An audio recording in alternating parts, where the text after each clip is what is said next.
Hi. I hope all of you are well set for the upcoming board examination 2024 and ready to score 100 upon 100 in chemistry or at least 90 plus.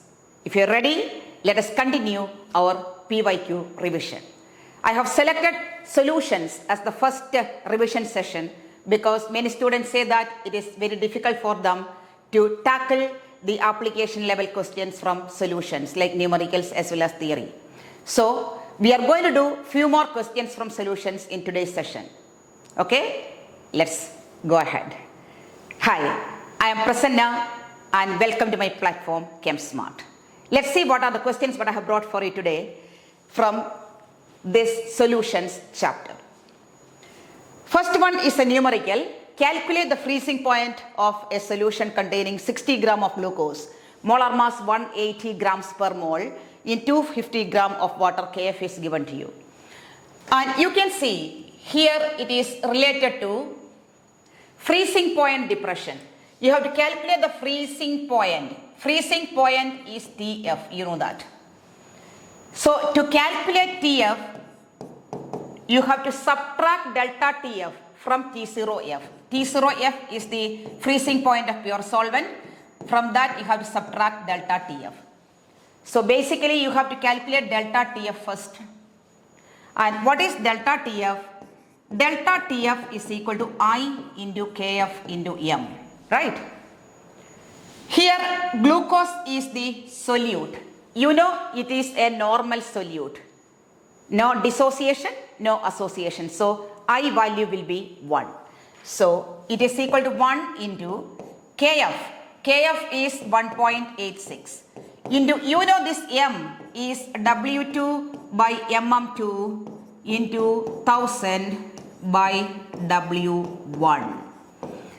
So it is 1.86 into W2 is 60 gram by molar mass of glucose is 180 into 1000 divided by what is the mass of the solvent? 250 gram water. So 250. So we are going to solve this and get the value as 2.48. The answer for delta Tf is 2.48 Kelvin. But delta Tf is not the final answer. You have to calculate Tf. So how to do that? You know Tf is equal to T0F minus delta Tf, right?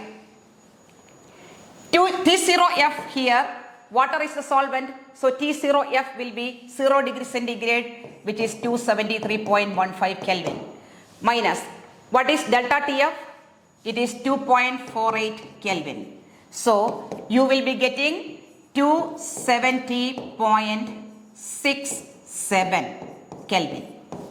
This is the Tf, the freezing point of the solution.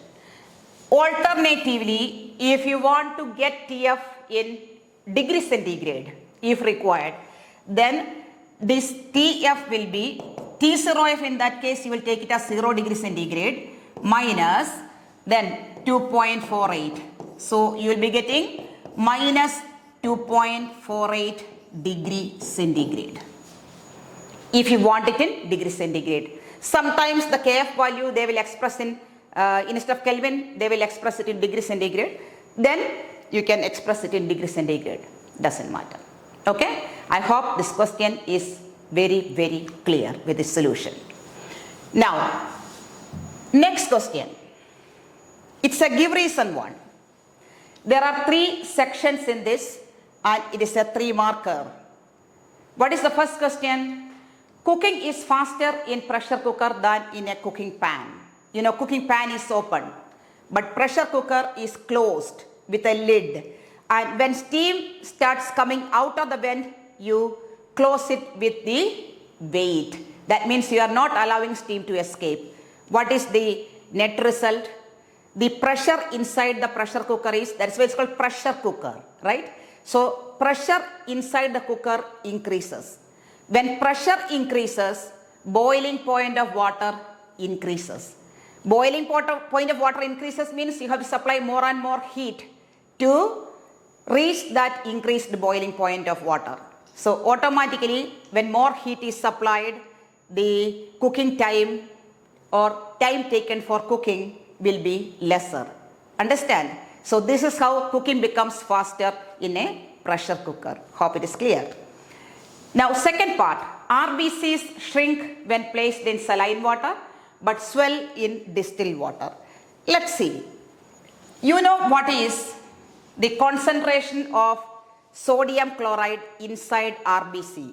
You have studied inside RBC it is 0.9%, that is W by V.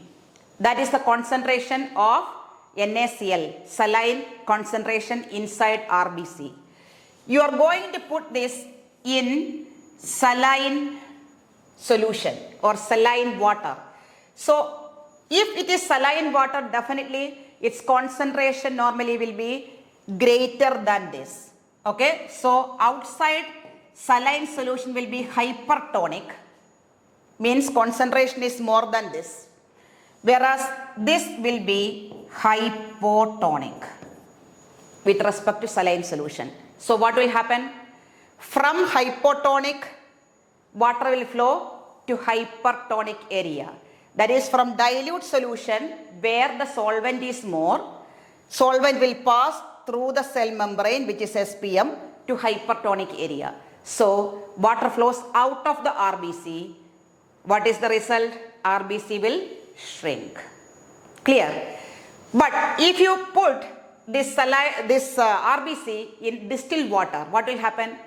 Then if it is distilled water outside, suppose, then water is not having any sodium chloride in it. So it is sodium chloride concentration. Basically, sodium chloride concentration in terms of sodium chloride concentration will be very, very less. Means it's not there actually. But inside there is higher concentration of sodium chloride. That means water content is more outside and less inside. So here it is hypotonic now, here it is hypertonic. So water will start flowing from hypotonic area where water is more to hypertonic area where water is less. So RBC will swell. Clear? So it is always better if you use the terms hypertonic, hypotonic, etc. if you aim perfection in such answers. Clear? Great. Now the third one is measurement of osmotic pressure method is preferred for the determination of molar masses of macromolecules such as proteins and polymers. You know there are three major advantages of osmotic pressure measurement. What are they? Number one, it can be measured at room temperature. You know macromolecules such as proteins. You have studied in biomolecules chapter, proteins undergo denaturation if it is heated, if protein is heated, right? So other colligative properties like elevation boiling point, high temperature, depression freezing point, low temperature, they are not measured at room temperature. But osmotic pressure is measured at room temperature, which is safe for macromolecules like biomolecules, proteins. Now, second advantage of osmotic pressure measurement, what is that? Osmotic pressure measurement will be appreciably large even for a very dilute solution. It can be easily measured even for a very dilute solution, unlike the other colligative properties. Other colligative properties, if the solution is too dilute, their values also will be very small, difficult to be measured. But osmotic pressure is not like that. It is significantly higher even for dilute solutions. You know, these polymers have poor solubility. That means they will form a very dilute solution because of less solubility. And even for their solutions, we can measure osmotic pressure and its value will be significantly higher, which can be easily measured. That is advantage number 2. Then advantage number 3 is what? Molarity is used in the place of molality. Molarity is used in the place of molality. So these 3 are the major advantages of osmotic pressure measurement over the other colligative properties. Clear? Prepare it well. It is repeatedly asked in both papers. make sure to master this answer. Clear? Great. Then next one is another numerical. So let's see what it is. A solution containing 1.9 gram per 100 ml of KCl, molar mass 74.5 grams per mole, is isotonic with a solution containing 3 gram per 100 ml of urea, that is molar mass 60. Calculate the degree of dissociation of KCl solution and assume that the solutions have the same temperature. So it is osmotic pressure related question. You are told that these two solutions are isotonic. What do you mean by that? Their osmotic pressures are same, they can be equated. So pi of KCl will be equal to pi of urea. Clear? But you know there is a difference between these two solutes. KCl is a dissociating solute, whereas urea is a normal solute. So, and also you have to calculate the degree of dissociation of KCl. You know from previously discussed questions that whenever you have to calculate degree of dissociation, connect it through I, Van Hoff factor. So, degree of dissociation of KCl is required. So, let us write I into CRT. This is for KCl. It will be equal to I into CRT for urea because they are isotonic. Since they are isotonic, you can equate them. Now, I value of KCl we don't know. We have to calculate. What is C? Mass of solute by molar mass of solute into 1000 by volume of the solution in milliliter if you use 1000. Then into RT. So pi is equal to I into C RT is equal to, this is for KCl. Now for urea, it is I is 1, you know that, so you're not going to write it. Now C is W2 by MM2 into 1000 by volume of the solution in milliliter into RT. Now you can see an interesting thing. You are told that they have the same temperature. That means T and T will get cancelled. Right. Then R also will be same for both. Get cancelled. Now when you substitute, what is the volume of the solution? It is 100 ml. So this is 100 here. Here also it is 100 ml of urea. So this is also 100. So this term also will get cancelled. So basically what is the calculation involved here? I into W2 by MM2 is equal to W2 by MM2. That is I of KCl into, what is W2? 1.9 gram of KCl. So 1.9 divided by MM2, that is given as 74.5, right? 1.9 divided by 74.5 is equal to W2 by MM2. What is W2 for urea? 3 by MM2 for urea is 60. So from this calculation you can get I. So when you calculate that, you will be getting I as 1.96. You can check the calculation. You'll be getting 1.96. Now it is KCl. KCl will dissociate to form K plus and Cl minus.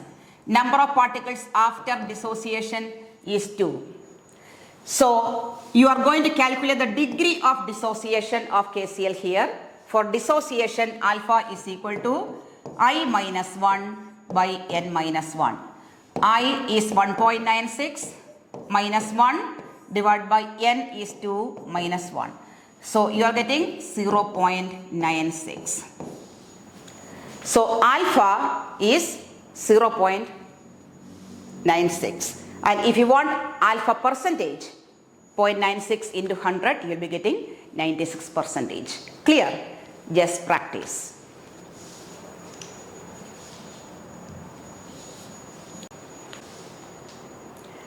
The next question is also a numerical.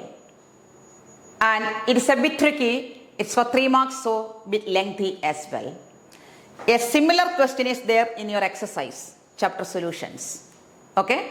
But there the difference is both of them are 5%. So you can easily cancel when you compare. But here it is not possible. So let's see how to do it. 4% solution of sucrose in water has a freezing point of 271.15 Kelvin. You have to calculate the freezing point of 5% solution of glucose, and freezing point of pure water is given 273.15 Kelvin. Right. Now we can solve this question in 2 ways. Method number 1 is using the case of sucrose, calculate Kf and use that Kf in the case 2 of glucose, because solvent is the same, so Kf will be the same. That's the concept. That is one method. It will be little lengthy. There is another shortcut. What is that? You can frame 2 equations, case 1, case 2, then divide equation 1 by equation 2 or vice versa, where Kf will get cancelled because it is same for both the solutions. Solvent is same. Then the calculation will be simpler compared to the previous. Okay? So let's experience that second method. Let's see how to deal with it. What all are given? For sucrose solution, it is written 4%. So let us see sucrose. For sucrose, it is given 4% W by W solution. What is the meaning of 4% W by W? 4 gram solute in 100 gram solution. So mass of solute will be 4 gram and mass of solvent will be 100 minus 4, which is 96 gram. Clear? So you are told that the solution's freezing point is 271.15. So TF is equal to 271.15 Kelvin, and freezing point of pure water, that is T0F, is 273.15 Kelvin. Right? So delta TF will be what? T0F minus TF. So that will be 273.15 minus 271.15, that will be 2 Kelvin. Right? So you got delta TF value for the first solution. Now you know delta TF is equal to I into Kf into M. Delta TF is 2 here, is equal to I is 1 into Kf we don't know. What is M? W2 by MM2 into 1000 by W1. So W2 is 4 gram by MM2 is 342 into 1000 by 96. So let this be equation number 1. This is equation number 1, which we developed in the case of sucrose. Now let us develop a similar equation in the case of glucose, and how to do that. It is written 5% solution of glucose. So if you take glucose,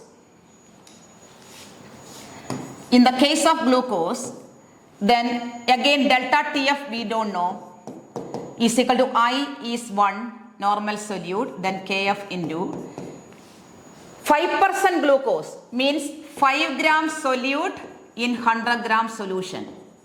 So W2 is 5, W1 will be 100 minus 5, which is 95. So W2 is 5, glucose molar mass is 180 into 1000 divided by 95. So this is equation number 2. So we got 2 equations. Previous one was 2 is equal to kf into 4 by 342 into 1000 by 96. This was equation number 1, previous page.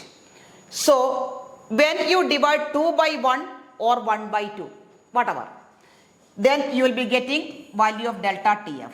When you solve delta TF, you are getting 4.8 Kelvin. We are expressing it in Kelvin because T0F is given in the bracket as Kelvin and TF of the first solution is also given in Kelvin. So we prefer it to be in Kelvin, better.